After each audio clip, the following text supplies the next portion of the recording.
They've done it.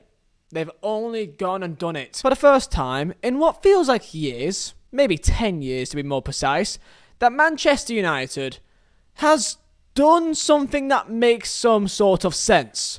It's took a while here. We've been waiting. But I don't want to be the guy to say it, but there's hope. Yo, do you play FIFA 22?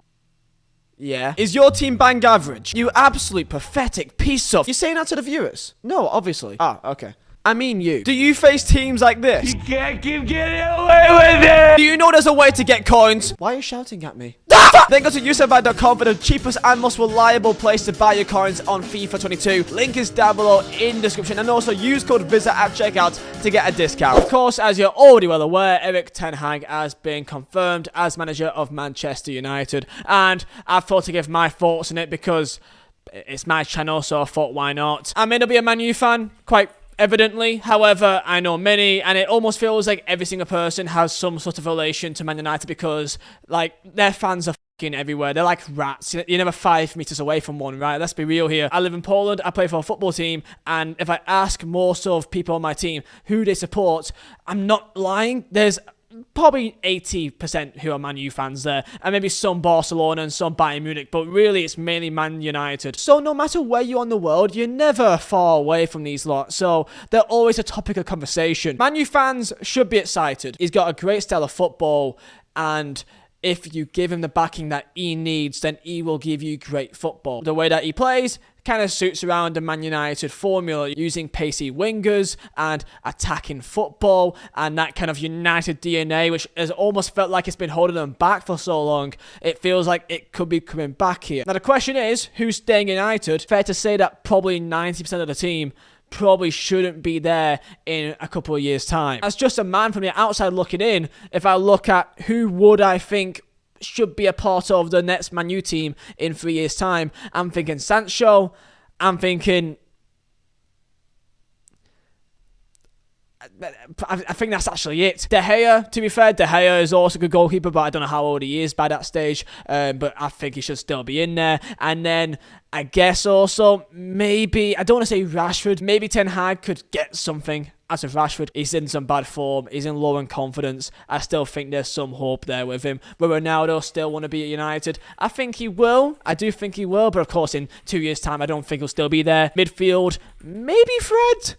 Maybe Fred. Fred, I think, is actually not that bad of a footballer sometimes. I don't know, he has moments. Can he get his moments out of it? I don't really know. And defensively, I mean, none of them should be there, other than maybe Varane. Other than Varane, potentially, but injury-wise, you can't really rely on him. So there's so many question marks of who should actually still be in the team. For me, Sancho and De Gea are the only, solidified players that should be in the next project. You know what worst part is? The first thing, and really the only thing that Ten Hag should do to instantly get the... I mean, as if he's not already got the back of the Man U fans, but to really get them behind him, just instantly just sell Maguire.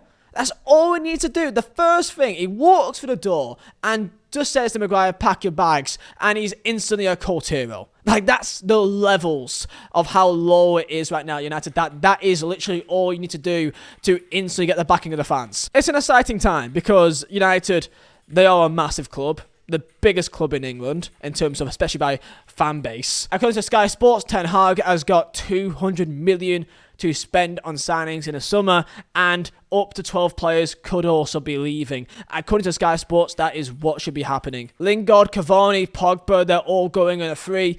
Probably also ship off the likes of Wan-Bissaka, Dean Henderson, maybe even Luke Shaw, hopefully Maguire, probably also Martial. There's so many players that should just be out the door, and players to bring in, potentially players that say Ajax, likes of Anthony. The deadwood is the most important part, to just completely ship them out, because that is what most fans would feel like is the first step forward. The deadwood and get it out of the club is the most important thing. The most important thing that you can do at United right now. The thing is that I just got a feeling, because I remember when Pep Guardiola joined Man City he didn't instantly get success because the team was nothing close to what he would really want. So the main thing with Ten Hag, I feel like he may struggle in the first couple of months because the team is so different to what he has at Ajax. I think it will take time, and I don't think it'll be instant success. I think everyone should confirm that. Some fans may get really excited and thinking that like, okay, we're back, United are back, and it's like, Rio Ferdinand rubbing his hands, put the contract on the table. Of course, I don't think he will be like that, and I think no one thinks he'll be like that because,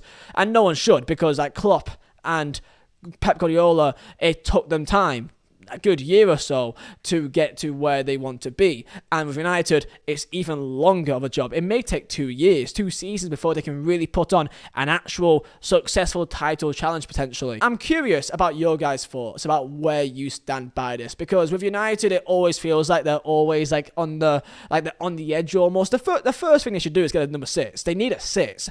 They've needed a DM since Roy Keane essentially. Like, it's been so long. And number 6 should be absolutely like top of the list, and then clearing a dead wood, and then by then you may have something. You could either go 2 routes. You're going for like the more like Arteta Arsenal, just using a bunch of young players and trying to build them alongside with the team. You could try and go for that kind of route, or go for the big name. I think they should avoid like the big name in terms of like a youthful like young player like a Chouamani potentially, like a Nunez potentially, like the big name signings. I think they should stop that because they've done that for years and it's not worked.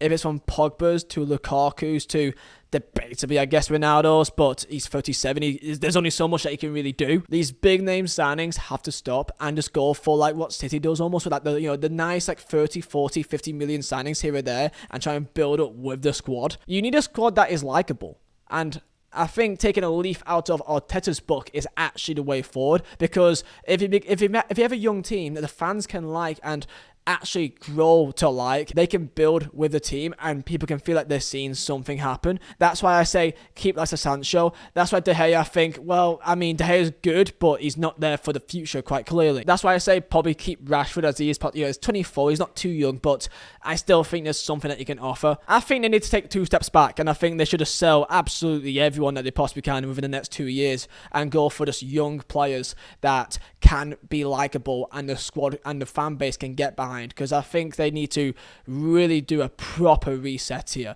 and that is pretty much everyone. If Ten Hag does not have full control of the players and who can come in and who can come out and contractual obligations, if he doesn't have full control of that, then there's absolutely no point, because Glazers, and I know that everyone, a Man U fan, despises the Glazers, and I completely get it, still taking money out of the club when they are indeed failing. And what Gary Neville said about the fact that, when a business is failing, if you are still continuously taking money out of that business when it is still failing, then that is not a good sign, and he is completely right by saying that. Ten Hag can succeed at United, but he needs time and he needs full faith of absolutely everyone by the board, and whatever he says has to go.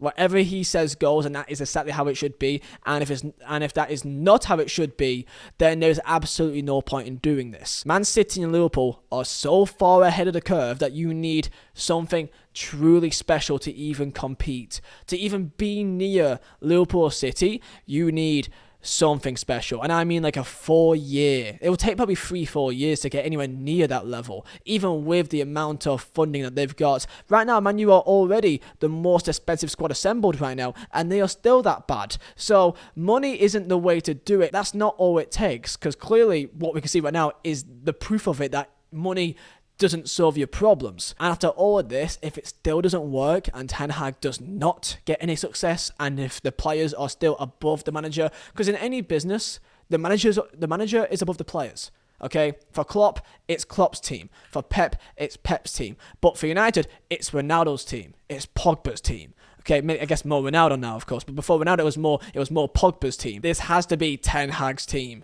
and only Ten Hag only, or else there's absolutely no point. Tell me your thoughts down below in the comments here. I'm looking forward to the future, because I feel like United should always be competing, even as a neutral or Burnley fan. I'm more looking forward to a more competitive league, okay?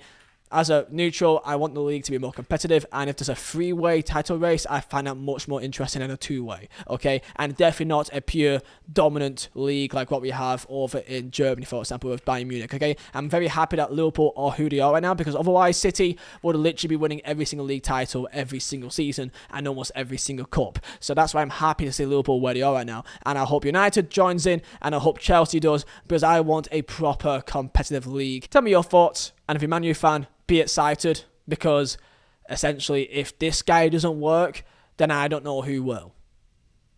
So good luck, lads.